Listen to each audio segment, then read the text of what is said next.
পার্থ ভৌমিক ব্যারাকপুরের তৃণমূল সাংসদ, বনাম রাজ্যসভার তৃণমূল সাংসদ মমতা ঠাকুর আজকে বলেছেন বনগাঁয় এসে নাক গলানোর পার্থ ভৌমিককে, এটা জেলা সভাপতিকে সামনে রেখে প্রকাশ্য মঞ্চে বক্তব্য রাজ্যসভার তৃণমূল সাংসদ মমতা ঠাকুর। দেখুন, ব্যারাকপুরে হয়তো মাল কম পড়িয়ে আছে, তাই মাল নিতে গেছে, ওখানে মতুয়াদের ওখানে গেছে, ভেবেছে ওখানে ভালো মালকড়ি পাওয়া যাবে। ব্যারাকপুরে এই যে ব্যারাকপুরের যে সাংসদের নাম বললেন, তিনি তো লোকসভাতেই যান না, হঠাৎ মাঝে মাঝে ডুমুরের ফুলের মতো আমরা দেখতে পাই। আর বাদ বাকি সময় তো তোলাবাজি করেন। ব্যারাকপুরে তোলাবাজি করতে করতে তোলা শেষ হয়ে গেছে, এখন তাই ভাবছে যে একটু বিধায়ক হয়ে তো ব্যারাকপুরে তোলাবাজি করতাম, এই সাংসদ হয়েছি, একটু বেশি কামাবো না, পাশের জেলাতে চলে যাচ্ছে হঠাৎ করে। ওখানে গেলে আমার মমতা ঠাকুরের তোলাবাজিতে সংসার চলবে কি করে? মমতা ঠাকুরের তার তোলাবাজি বন্ধ হয়ে গেল। এদিকে ভৌমিক সাহেবের সংসার চলছে না, বড় হচ্ছে সংসার, কোটিতে তোলাবাজি চায়। যত সংসার বড় হচ্ছে এদের, তত এরা মানে যত পদ বাড়ছে বিধায়ক থেকে সাংসদ, তোলাবাজি আরো বেশি।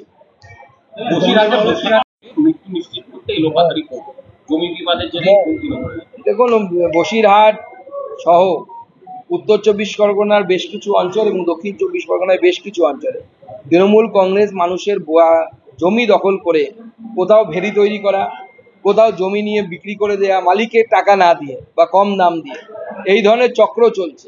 ল্যান্ড গ্র্যাবিং যাকে ইংরেজিতে বলে, সেই ল্যান্ড গ্র্যাবিং চলছে। এটা অত্যন্ত চিন্তাজনক বিষয়। এবং দেখুন, এতে ভাগাভাগিতে গন্ডগোল, নিঘাত, যখনই তদন্ত হবে তৃণমূলেরই কেউ ধরা পড়বে এবং তারা নিজেদের মধ্যে অন্তর্দ্বন্দ্ব, এবং তার ফলে এই ঘটনা ঘটে। বাংলাদেশি নাগরিক 30,000 টাকা দিলে জাল আধার কার্ড পাওয়া যাচ্ছে, ভোটার কার্ড সার্টিফিকেট তৈরি হচ্ছে শিলিগুড়িতে। এই সমস্যা ততদিন না পর্যন্ত মিটবে, দেখুন, রাজনীতির বিষয় নয়, এই বিষয়টা যে দেশের বিষয়। বাংলাদেশের মতো ছোট দেশ, তার একটা জাবদা খাতা আছে যে আমার দেশের নাগরিক কারা। আমেরিকার মতো বড় দেশ, তারও একটা সেই ধরনের জাবদা খাতা আছে যে কারা আমার দেশের নাগরিক। ভারতবর্ষ স্বাধীনতার পর প্রথমে এই কাজটা করতে হতো যে আমার দেশের নাগরিক কারা, এর একটা রেজিস্টার থাকে, তাকেই পোশাকি ভাষায় NRC বলা হয়, সিটিজেন রেজিস্টার যেটাকে বলে, national register for citizens, NRC। সেটাকে এমন একটা ভয়ের জিনিস বানিয়ে দেওয়া হয়েছে, যেটা বাংলাদেশেরও আছে, মালয়েশিয়া মুসলিম কান্ট্রি তাদের আছে, আবার আমেরিকারও আছে।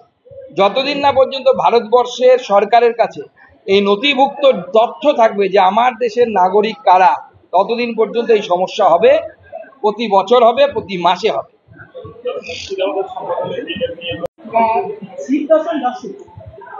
উনি বলছেন যে শুভেন্দু অধিকারীর সঙ্গে যোগাযোগ রাখা হচ্ছে এবং নরেন চক্রবর্তী।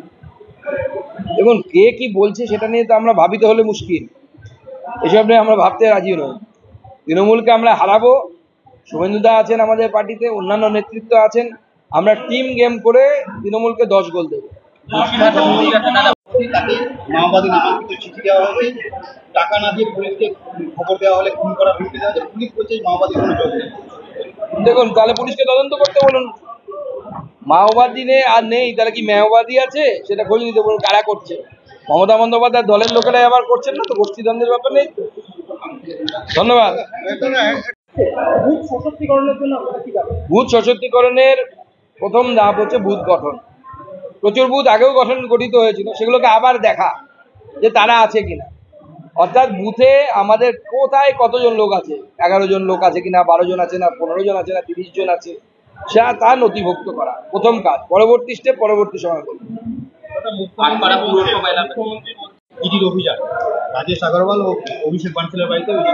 না, যদি এরকম কেউ করে থাকে আর্থিক অনিয়ম, স্বাভাবিকভাবে তার বিরুদ্ধে তো ইডি অ্যাকশন করবে, ইডি অ্যাকশন হবে, আরো অনেকের বিরুদ্ধে হবে। অপেক্ষা করুন না, সবে তো সিনেমা শুরু। হয়ে গেছে, মুখ্যমন্ত্রী প্রোপাগ্যান্ডা করছে। মুখ্যমন্ত্রী তো বাংলা ভাষা যারা বলতে পারে না তাদেরকে এই রাজ্যে এনেছে। এখানকার সাংসদ কি নাম, ইউসুফ পাঠান, বাংলা বলতে পারেন? উনি লোকসভাতে শপথ নেওয়ার পর বলছেন জয় গুজরাট। যে গুজরাটের নাম শুনলে মুখ্যমন্ত্রী রানু মণ্ডল হয়ে যায়, সেই মুখ্যমন্ত্রী সাংসদ তিনি বলছেন জয় গুজরাট। কীর্তি আজাদ বর্ধমানের সাংসদ, বাংলা বলতে পারেন? বাংলা বলতে পারেন না। তো মুখ্যমন্ত্রী সাকেত গোখলে মাননীয় মুখ্যমন্ত্রী রাজ্যসভার সাংসদ বাংলা বলতে পারেন? পারেন না। সুস্মিতা দেব, সন্তোষ মোহন দেব কংগ্রেস নেতা, তার মেয়ে, আসামের মহিলা, বরাক উপত্যকার মহিলা, তাকে নিয়ে এসে সুস্মিতা দেব, ইউসুফ পাঠান, কীর্তি আজাদ, সাকেত গোখলে, প্লাস আর একজন মহিলা আছে যিনি বাঙালি কিন্তু বাংলায় থাকেন না, আরো সাগরিকা ঘোষ, আসানসোলে আমাদের সত্যকর্ণ সিনহা। তো এত 5 জন সাংসদ, মুখ্যমন্ত্রী আমি আপনাকে হাতে গুনিয়ে দেখালাম লোকসভা রাজ্যসভা মিলে, তারা তো বাঙালি নেতার পেটে লাত মেরেই তো সাংসদ হয়েছে। তারা তো বাঙালি, তার তৃণমূল করে কিন্তু বাঙালি তো। আজকে যদি ইউসুফ পাঠানের জায়গায় কোনো বাঙালি এখানে দাঁড়াতো, সে মুসলিম বাঙালি হোক বা হিন্দু বাঙালি হোক, সে তো সাংসদ হতে পারতো। তার সাংসদের পেটে লাতটা কে, সাংসদ হওয়ার পেটে লাথিটা কে মেরেছে? মুখ্যমন্ত্রী মেরেছে। আসানসোলে লাথিটা কে মেরেছেন? মুখ্যমন্ত্রী মেরেছে। আটপাড়া পুরসভায় 1 বছরে 35 বিজেপি বঙ্গ বিজেপি যে সদস্যদের নাম কাটাচ্ছে কেন্দ্রীয় সংগঠন, তাদেরকে আর কি আধার কার্ড দিয়ে আবার নথিভুক্ত করতে হবে। তাহলে কি বঙ্গ বিজেপির কি ভরসা রাখতে পারছেন? গোটা দেশেই এটা নিয়ম। আমরা গোটা দেশেই এখন নতুন সিস্টেম আছে, আমাদের বিভিন্ন পোর্টাল বা অ্যাপ আছে, সেই অ্যাপের মাধ্যমে কার্যকর্তাদের ট্র্যাকিং হয় এখন। অর্থাৎ আমি রাজ্য সভাপতি, আমার সেই অ্যাপে উল্লেখ আছে আমি রাজ্য সভাপতি, ইনি জেলা সভাপতি, এনার অ্যাপে উল্লেখ থাকবে, এনার যখন জেলা কমিটি হবে প্রত্যেকের নাম উল্লেখ থাকবে, বুথ কমিটির নাম উল্লেখ থাকবে। বিজেপি অ্যাডভান্স পার্টি, আমি এখান থেকে চাইলে আমার কোনো বুথের বুথ সভাপতিকে ডাইরেক্ট কল করতে পারি, আমার নাম্বার সেভ করতে লাগবে না, আমার মোবাইলে নেই। অ্যাপ খুলবো, অ্যাপ থেকে ডাইরেক্ট কল চলে যাবে তার কাছে, হোয়াটসঅ্যাপ কল চলে যাবে, হোয়াটসঅ্যাপে মেসেজ চলে যাবে, সব ব্যবস্থা বিজেপি করছে। তো বিজেপি পার্টি উইথ ডিফারেন্স বরাবরই বলে আসা হয়। সততার দিক থেকেও যেমন ডিফারেন্স, আমরা টেকনোলজির ব্যবহারের ক্ষেত্রেও গোটা দেশের মধ্যে অগ্রগণ্য। ডিজিটাল ইন্ডিয়ায় ডিজিটাল বিজেপি বলতে পারেন digital India, digital BJP. India digital না, জগৎ ডিজিটাল হচ্ছে। আপনিও এখন পান খেতে গিয়ে স্ক্যান করেন, আর পার্স রাখেন না। এখন তো প্রচুর মানুষকে দেখি এখন পার্সই রাখে না, বিশেষ করে পুরুষরা। পার্সের আর প্রয়োজনই হয় না সেরকম। এটা সময়ের সাথে সাথে পরিবর্তিত হতে হবে, না হলে ডাইনোসর হয়ে যেতে হবে। বিজেপি পরিবর্তিত হচ্ছে। বিজেপি ডিজিটাল এবং অ্যাকচুয়াল দুটো মিলে বিজেপি ছিল আগে, সেই বিজেপি যেমন পুরনো বিজেপি, এর মধ্যে গন্ধ আছে, স্বাদ আছে, তার সাথে নতুন এসেন্স চলে গেছে। জঙ্গল মহলে দেখা যাচ্ছে যে হরিয়ালপাড়া ভগবানগোলা বিভিন্ন পরিযায়ী শ্রমিকরা মুম্বাই গিয়েছিল, তাদেরকে দেখা যাচ্ছে যে মানে বাঙালি নয় বলে, মানে বাংলা ভাষায় কথা বলে বলে তাদেরকে ধরে নিয়ে পুষব্যাক করে দিয়েছে। কি করবেন বাঙালি না, সব বাঙালি তো ভারতীয় নাগরিক নয়। বাংলাদেশেও তো বাঙালি আছে, তারা ভারতীয় নাগরিক।